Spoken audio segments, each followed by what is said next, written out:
Bismillahirrahmanirrahim. Assalamualaikum warahmatullahi wabarakatuh. InsyaAllah kumpulan kami akan membentangkan komunikasi dalam dakwah fardiyah kepada golongan gelandangan. Jadi kita pergi kepada pengenalan.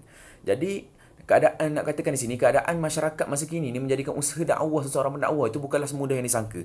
Dan sebab itulah seseorang pendakwah itu, poin pertama, memerlukan kepada kekuatan fizikal dan mental dalam usaha meningkatkan kualiti peribadi seseorang pendakwah itu dalam rangka memartabatkan syiar Islam khususnya.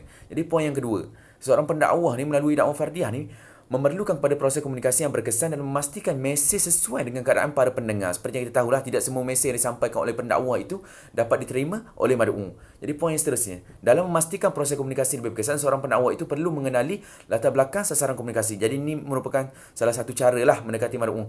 Jadi poin yang keempat, semakin ramai pendakwah ni menjadikan usaha dakwah lebih efektif serta mudah untuk diperluaskan. Jadi poin yang terakhir, seseorang pendakwah itu memerlukan strategi yang bijak dan kreatif untuk membolehkan dakwah mereka dapat disambut baik oleh masyarakat. Jadi melalui konsep dakwah fardiyah ni, dakwahnya tertumpu kepada seseorang yang disasarkan sahaja. Jadi ini merupakan pendekatan yang baiklah bagi saya untuk mendekati mad'u.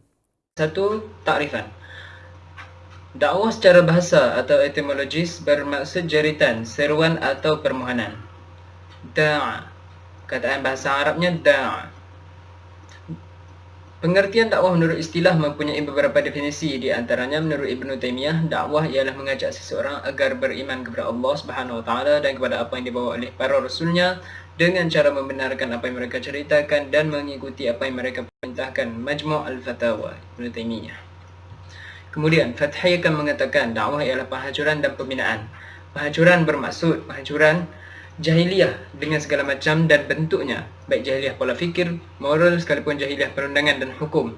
Setelah itu pembinaan. Pembinaan masyarakat Islam dengan landasan paksi keislaman, baik dalam bentuk dan isinya, dalam perundangan dan cara hidup, maupun dari segi persepsi keyakinan terhadap alam, manusia dan kehidupan. Seterusnya, Dr. Taufiq Al-Wa'i menjelaskan makna yang terkandung dalam dakwah Islamiyah, iaitu mengumpulkan manusia dalam kebaikan, menunjukkan mereka jalan yang benar dengan cara merealisasikan manhaj Allah Subhanahu Wa Taala di bumi dengan ucapan dan amalan, menyeru kepada yang ma'ruf dan mencegah dari yang munkar, amar ma'ruf nahi munkar, membimbing mereka kepada jalan yang benar iaitu siratal mustaqim, dan bersabar menghadapi ujian yang menghadang di perjalanan. Seterusnya, dakwah fardiyah. Dakwah fardiyah mempunyai beberapa dalil pensyariatan.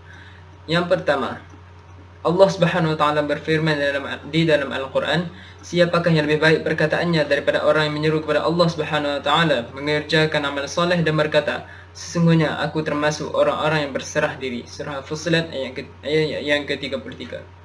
Seterusnya, serulah manusia ke jalan Tuhanmu dengan hikmah dan mau'izatul hasanah. Hikmah bermaksud kebijaksanaan dan mau'izatul hasanah di sini bermaksud kata-kata yang baik, nasihat yang baik, serta bantahlah mereka, yakni berdebatlah dengan mereka dengan cara yang baik. Surah An-Nahl ayat 125. Sementara itu, sabda Nabi Muhammad SAW, barang siapa menunjukkan orang kepada kebaikan, ia mendapatkan pahala sebagaimana orang yang mengerjakan.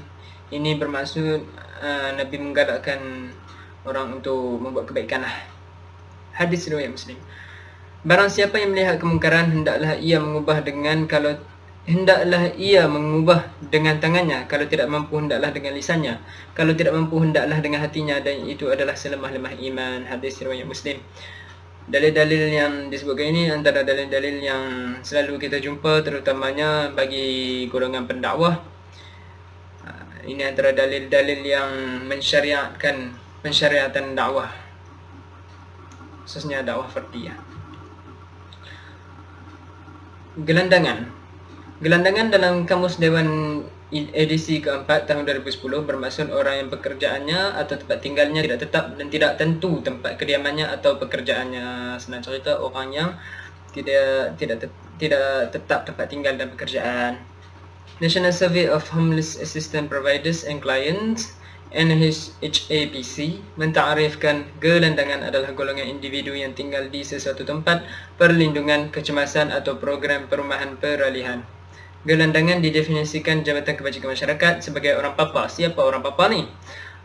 Definisi orang papa ialah seseorang yang didapati mengemis di sesuatu tempat awam dengan sebegitu cara sehingga kemungkinan akan menyebabkan kegusaran kepada orang-orang yang lazim mengunjungi tempat itu. Contoh yang paling mudah, paling dekat yang kita boleh nampak adalah MBKT lah. Bila InsyaAllah, kaedah dakwah fardiyah kepada golongan gelandangan. Antara kaedah dakwah yang sesuai digunakan untuk mendekati golongan gelandangan adalah dengan menggunakan kaedah dakwah fardiyah. Ia adalah salah satu daripada kaedah-kaedah dakwah yang banyak. Okey.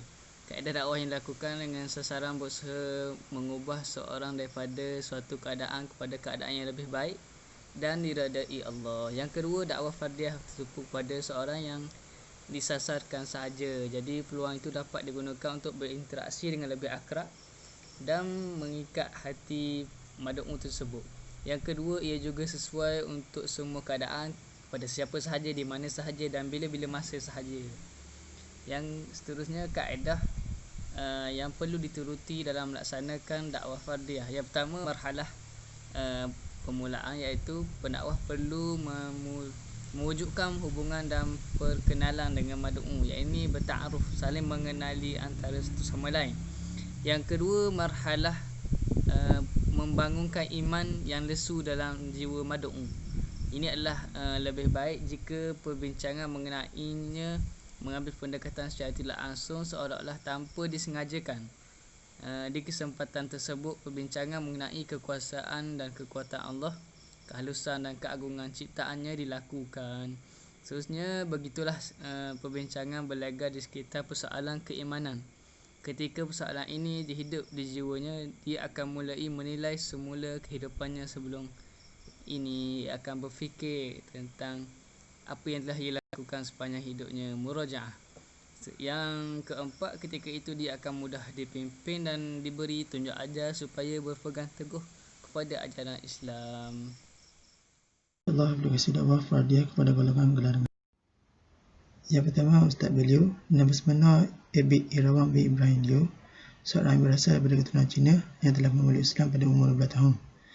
Menceritakan berkenaan beliau telah melakukan dakwah fardiyah kepada pemuda yang berumur 12 tahun di antara golongan gelandangan yang telah tinggal di bawah jabatan yang beralakan semi-debu selama 2 bulan, di mana ditunjukkan bahawa beliau telah menunjukkan santunan yang cukup baik dan berlandaskan prinsip komunikasi kaulan balighun dan kaulan layyina. Okey, seterusnya Yayasan Dakwah Islamiyah Malaysia yang ditubuhkan oleh Kerajaan Malaysia di penubuhan Yang Berhormat Perdana Menteri Malaysia Tuan Haji Abdul Razak Hussein. Berdasarkan laman web rasmi Yadim berkenaan Al-Furqan berisi kepada gelandangan, yang mana usaha yang telah dilakukan oleh NGO berkenaan yang mana telah melakukan kaedah pemwujudan membantu golongan-golongan gelandangan dengan kaedah dakwah fardiyah sehingga mereka berjaya menarik mereka secara sukarela supaya bersama-sama mendalami ilmu agama dan memahami ayat-ayat Al-Quran dengan baiknya. Jadi sekadar itu saja. Okey, sebagai kesimpulan saya ringkaskan. Jadi itu nak katakan di sini, melalui komunikasi dalam dakwah fardiyah ni merupakan satu cara yang baiklah pada pendapat saya. Cara yang baik yang dapat digunakan oleh para pendakwah untuk berinteraksi dengan lebih akrab untuk mengikat hati seorang mad'u itu. Jadi dakwah fardiyah ni juga tertumpu kepada seorang yang disasarkan saja.